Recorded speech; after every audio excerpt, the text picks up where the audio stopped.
Vous êtes nombreux à vous poser un tas de questions sur différents légumes. Beaucoup de questions d'internautes sur des choses qui peuvent paraître simples. Et puis, en fait, non, il y a plein de questions qu'on peut se poser, surtout quand on est plus ou moins novice. Et puis, quand on ne l'est même pas complètement, il y a toujours des questions, il y a plein de nouveautés. Les patates, les pommes de terre. Et ben oui, les patates, on va les planter quand? Quand est-ce qu'on va les planter? 2 saisons. Suivant les régions, ça va glisser d'un mois ou deux. 2 saisons, je dis décembre, janvier. Si je fais sous serre, je peux les faire dans des régions quand même pas trop froides. Décembre, janvier, sous serre, en mettant de la paille dessus. Double isolation. Et là, elles vont pousser, vous aurez des pommes de terre début avril, fin mars, début avril. Donc c'est intéressant. Et l'avantage de les mettre sous paille aussi sous serre, vous écartez la paille, vous avez les pommes de terre qui sont presque en surface. Vous prenez celles qui sont déjà un peu développées, grosses, vous laissez les petites continuer à grandir, à grossir. Comme ça, vous faites 2-3 cueillettes, ça fait durer le plaisir et ça augmente la production. Et pour les autres, eh bien, on va les mettre en terre quand on risque plus les grosses gelées. Parce que la pomme de terre, la patate n'aime pas les gelées. Si vous les mettez trop tôt, les gelées tardives, quand vos pommes de terre sont déjà poussées comme ça, elles vont griller s'il y a une gelée matinale. Petite astuce, si jamais ça gèle un peu, petite gelée, au lever du jour le matin, vous arrosez s'il y a une gelée. Prenez votre arrosoir ou le tuyau et vous arrosez sur les pommes de terre qui ont gelé un peu. Si vous sentez qu'on a descendu à 0, -1, -2, là, ça a piqué un petit peu, vous faites un arrosage et ça calme et la pomme de terre ne va pas marquer, ne va pas brûler. C'est une petite astuce comme ça pour éviter les gels. Donc quand les plantez, après les gelées, vous vous situez géographiquement si vous êtes en climat océanique ou plus continental, ça va changer forcément un petit peu. Comment planter les pommes de terre?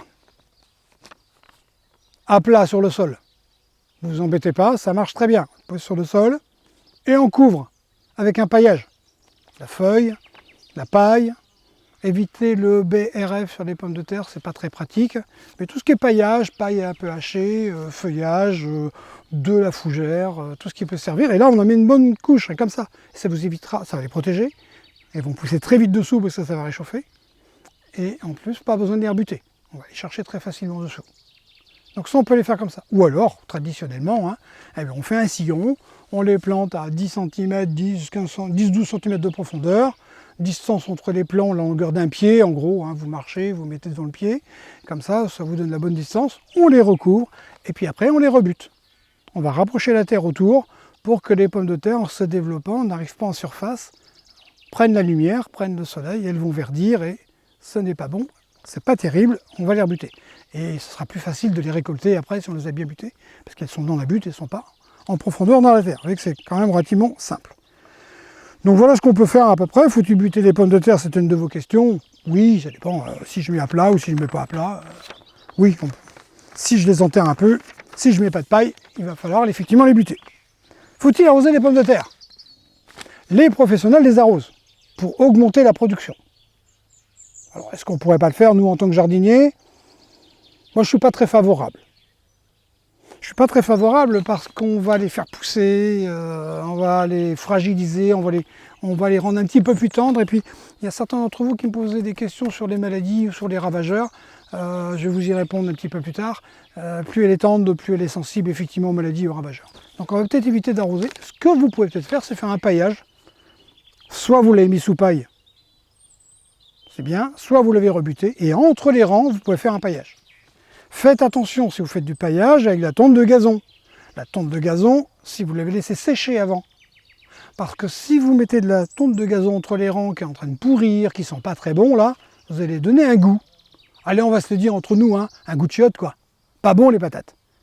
C'est pas bon du tout. C'est comme la tarte au concombre. Donc on ne fait pas des choses comme ça. Pas de tonte de gazon entre les rangs de pommes de terre si on n'a pas mis cette tonte de gazon à sécher avant. Attention à ça. Quand les récolter? Quand les récolter, on l'a dit un petit peu en intro tout à l'heure, au bout de 80-90 jours si ce sont des primeurs, et puis au bout de 180-200 jours en gros si ce sont des pommes de terre de conservation, sur le mois d'août-septembre, quoi. S'il y a encore les fans, s'il y a encore les feuilles, eh bien on les coupe. On va les couper, on les évacue, et puis hop, on soulève la butte, on récupère les pommes de terre, Il est préférable de les laisser sécher légèrement, quelques heures, laisser sécher pour qu'elles ne soient pas humides pendant la conservation. On va les laisser sécher et on les stocke dans des caisses relativement aérées, ajourées, et ajourées par-dessous. Vous allez comprendre pourquoi, parce qu'il y en a qui me disent comment on fait pour l'antigerme. Ah ben l'antigerme, il y a un truc qui empêche ou qui gêne ou qui retarde le développement du germe de la pomme de terre, qui marche bien, c'est vous mettez vos caisses de pommes de terre que vous avez posées sur des bastins ou sur des parpaings avec un vide dessous, et dessous vous mettez quelques pommes de l'air pour sauver les pommes de terre. Les pommes en dessous, émanation d'un gaz qui va inhiber, qui va stopper la germination de la pomme de terre, et vous conservez vos pommes de terre beaucoup plus longtemps. Dans un local hors gel, plutôt à l'ombre, plutôt pénombre, parce que autrement elles vont verdir, dans un local où il n'y a pas d'émanation de produits, pas dans une chaufferie où il y a du fioul, pas dans un local où il y a des peintures avec des pots pas trop étanches ou des solvants qui vont aussi donner goût à la pomme de terre, parce que la pomme de terre prend tous les goûts environnement. Tout l'environnement va venir se coller à la pomme de terre. C'est pour ça que sur des îles, pomme de terre de Noirmoutier, vous la cultivez à 500 km de Noirmoutier, elle n'a plus le goût de Noirmoutier. Parce que cette terre de Noirmoutier avec les algues, avec les goémons, a un goût particulier. Et ce qui fait le goût du terroir. Eh bien, le goût du terroir, c'est pas le goût du fioul de chauffage qu'il faut lui donner, d'accord? Ça prend facilement les goûts. Qu'est-ce que vous avez encore comme question sur les pommes de terre? Principale maladie, le mildiou. Le mildiou de la pomme de terre, est-ce qu'on peut l'éviter? Oui. Oui, on peut l'éviter en faisant en sorte d'avoir des plants un peu plus endurcis et pas trop tendres, donc pas trop d'arrosage, pas d'engrais trop azotés pour qu'elles soient trop tendres, et puis le choix des variétés.